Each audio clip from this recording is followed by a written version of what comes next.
नमस्कार दोस्तों, study with Dev channel में आपका स्वागत है। दोस्तों, पिछली वीडियो हमने सेवा क्षेत्र तक देख लिया है। अब देखते हैं दोस्तों विदेशी व्यापारिक नीतियाँ। कुछ विदेशी व्यापारिक नीतियों पे चर्चा करते हैं। ये नीतियाँ कौन सी है, कैसी हैं और इनका कार्य क्या है, आइए देखते हैं दोस्तों। विदेशी व्यापारिक नीतियाँ विभिन्न प्रकार की हैं। जैसे पहला है भुगतान एवं संतुलन। यह विदेशी व्यापारिक नीति है। पहली नीति है भुगतान एवं संतुलन। दूसरी विदेशी व्यापारिक नीति है आयात निर्यात के आंकड़े। अगली है विदेशी निवेश एवं ऋण। विदेशी निवेश एवं ऋण। अगली है अंतर्राष्ट्रीय संकट। यह सभी विदेशी व्यापारिक नीतियाँ। पहले देखते हैं विदेशी व्यापार नीति क्या है। आयात निर्यात के प्रबंधन को ही व्यापारिक नीति कहा जाता है। आयात निर्यात के प्रबंधन को ही व्यापारिक नीति कहा जाता है। भारत में व्यापारिक नीति का संचालन वाणिज्य एवं उद्योग मंत्रालय करता है। भारत की नई विदेशी व्यापारिक नीति सन 2015 से 20 तक है। यहाँ 20 तक के लिए बनाई गई है। इसमें अंतर्राष्ट्रीय स्तर पर विश्व निर्यात में 35 यानी 3.5% की हिस्सेदारी का लक्ष्य रखा गया है। भारत के विदेशी व्यापारिक नीति को समझने के लिए 3 प्रकार के अकाउंट तैयार किए जाते हैं। 3 प्रकार के अकाउंट तैयार किए जाते। पहला है व्यापार खाता, दूसरा चालू खाता, तीसरा है पूंजीगत खाता। व्यापार खाता के अंतर्गत निर्यात और आयात की वस्तुओं का प्रचलन है, यानी निर्यात किया जाता है। चालू खाता के अंदर वस्तुओं और सेवाओं का भुगतान संतुलन से संबंधित है। इसमें अभी तक आयात ज़्यादा आ रहा। पूंजीगत खाता उधार का आयात निर्यात विदेशी ऋण के लेन देन प्रबंधन को यह रखता है। अगला है दोस्तों आयात। आइए देखते हो दोस्तों आयात। पहला है साख पत्र। साख पत्र क्या है? साख पत्र किसे कहते हैं? व्यापारिक अनुमति का एक पत्र होता है। यह साख पत्र व्यापारिक अनुमति का एक पत्र होता है जो आयातक द्वारा लिया जाता है। इसके लिए आरबीआई से आवेदन के रूप में अनुमति ली जाती है। अगली है इंडेंट। इंडेंट आयात की प्रक्रिया शुरू करने को ही इंडेंट कहा जाता है। आयात की प्रक्रिया शुरू करने को ही इंडेंट कहा जाता है। इस पर आरबीआई के द्वारा मुहर लगाई जाती है, तो इसी को ही इंडेंट कहा जाता है। आरबीआई द्वारा मुहर लगाई जाती है। आयात देखे हमने दोस्तों। इसके बाद देखते हैं आयात आवरण। आयात आवरण क्या है? आयात आवरण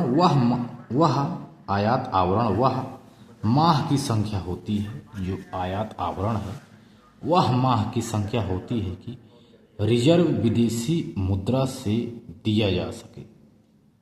रिजर्व विदेशी मुद्रा से दिया जा सके। वर्तमान में भारत का आयात आवरण कितना है? आप इसका जवाब कमेंट बॉक्स में दीजिए।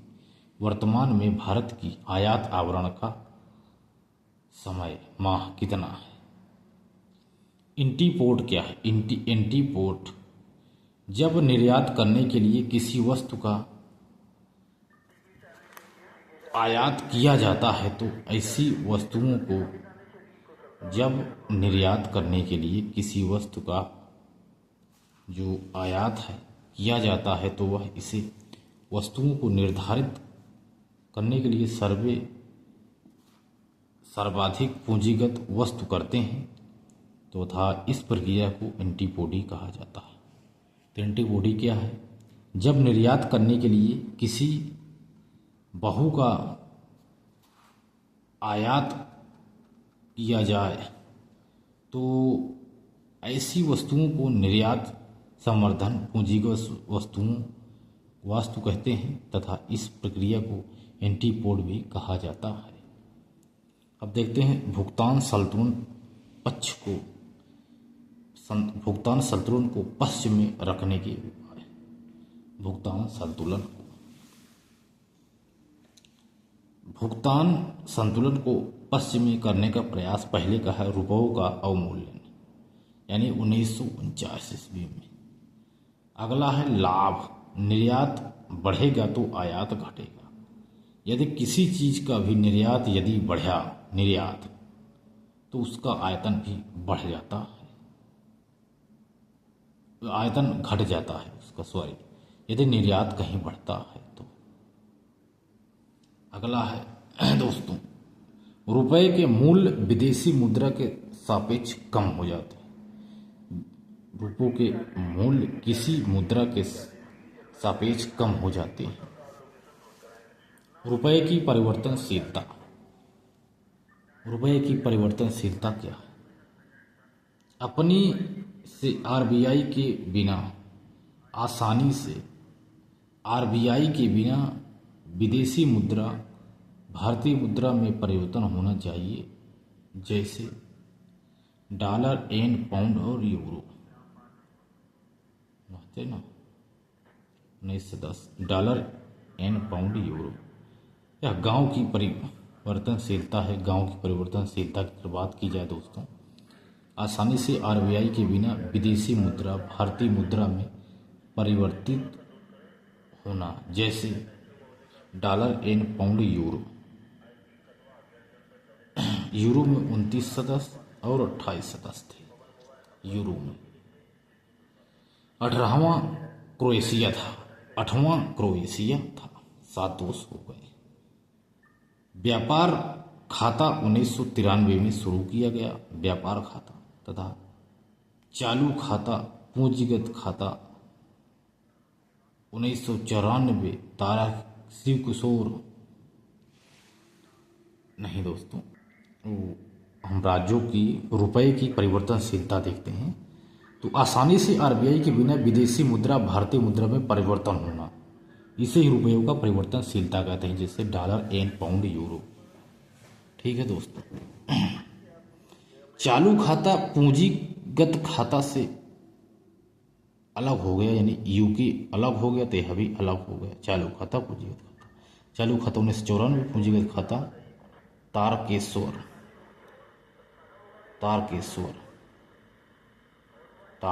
समिति, आंशिक परिवर्तनशीलता आदि है। शिव किशोर। विदेशी मुद्रा भंडार, आइए चर्चा करते हैं दोस्तों विदेशी मुद्रा भंडार में। विदेशी मुद्रा भंडार में हमने ईपीजे किसे कहते हैं? निर्यात प्रोत्साहन उपाय। पहला ईपीजे जेड मतलब ऐसे क्षेत्र होते हैं जहां निर्यात के लिए आधारभूत ढांचा तैयार किया जाता है। भारत का पहला ईपीजेड 1965 में गुजरात के कांडला में स्थापित किया गया।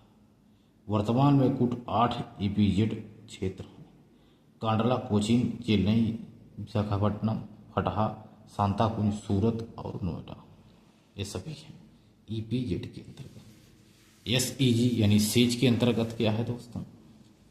यह विशेष आर्थिक क्षेत्र में भारत में सेज नीति है। सन 2000 में बनी, सन 2005 में बनी अधिनियम तथा फरवरी सन 2006 में यह लागू हो गई।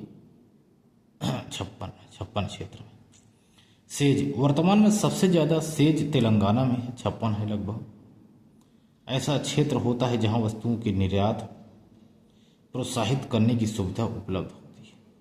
साथ ही यहाँ पर किसी भी प्रकार का टैक्स नहीं लिया जाता है। इसकी स्थापना विदेशी व्यापार नीति अधिनियम 2004 से 9 के अंतर्गत किया गया था। इसके बाद देखते हैं दोस्तों निर्यात औद्योगिक पार्क। निर्यात औद्योगिक पार्क पे चर्चा करते हैं। निर्यात प्रोत्साहन में राज्यों की भागीदारी सुनिश्चित करने के लिए निर्यात प्रोत्साहन में राज्यों की भागीदारी सुनिश्चित करने के लिए निर्यात औद्योगिक पार्कों की स्थापना की गई है। सबसे पहले जयपुर के सीतापुर में किया गया है निर्यात औद्योगिक पार्क। अगला है विदेशी निवेश।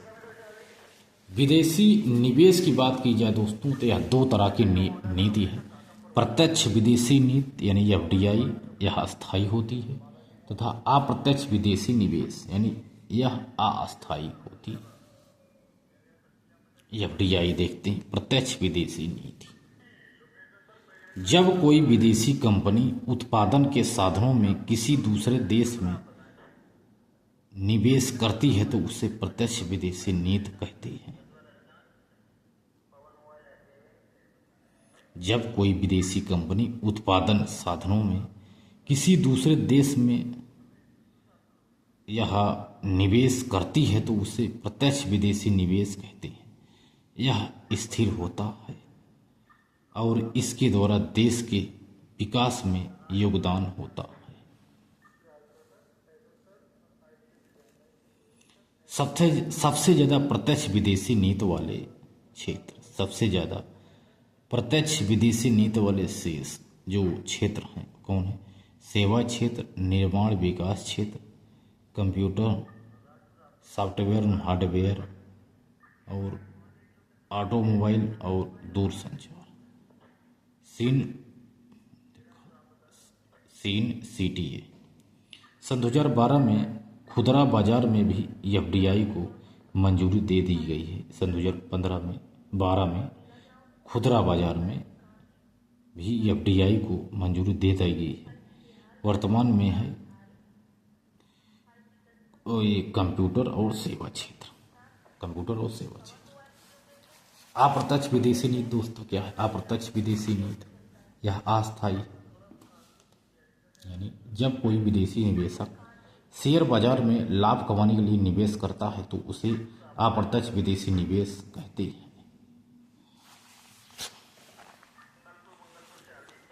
इसके बाद देखते हैं दोस्तों आर्थिक संगठन।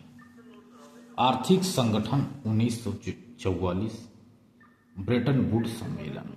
आर्थिक संगठन यह 3 प्रकार से इसकी व्याख्या यानी सम्मेलन किया गया है। व्यापार की समस्या, भुगतान संतुलन की समस्या, आर्थिक विकास या आधारभूत ढांचे। तो पहला है मराकस सम्मेलन जो 1993 ईस्वी में हुआ था। मराकस सम्मेलन 1993 ईस्वी में हुआ था। WTO की स्थापना 1995 में होती है। WTO के अध्यक्ष नरगोजी नाइजीरिया के। 1948 में GATT की स्थापना होती है। जनरल एग्रीमेंट टेरिफ ब्रेड के नेतृत्व में। फार्म है प्रमुख जो प्रशुल्क है यह कम है और व्यापार ज़्यादा। उरुग्वे वार्ता 1986 ईस्वी में। उरुग्वे से भी 1986 में बहस हुआ था, वार्ता हुआ था। इसमें डेकल की अध्यक्षता में गैट में बौद्धिक संपदा अधिकार, व्यापार से संबंधित निवेश, व्यापार से संबंधित सेवा, उपरोक्त प्रस्ताव को ही डकल प्रस्ताव के नाम से जाना जाता। अगला है मराकेश सम्मेलन 1993। WTO की स्थापना की रूपरेखा इसी से बनती है। सन 1995 में WTO की स्थापना होती है। उसमें सदस्य हैं 164। अंतिम है अफगानिस्तान। और ये जो है दोस्तों मुख्यालय है जिनेवा और अध्यक्ष हैं नरगोजी। तो दोस्तों मिलते हैं अब और एक बेहतरीन क्लास में, तब तक के लिए धन्यवाद।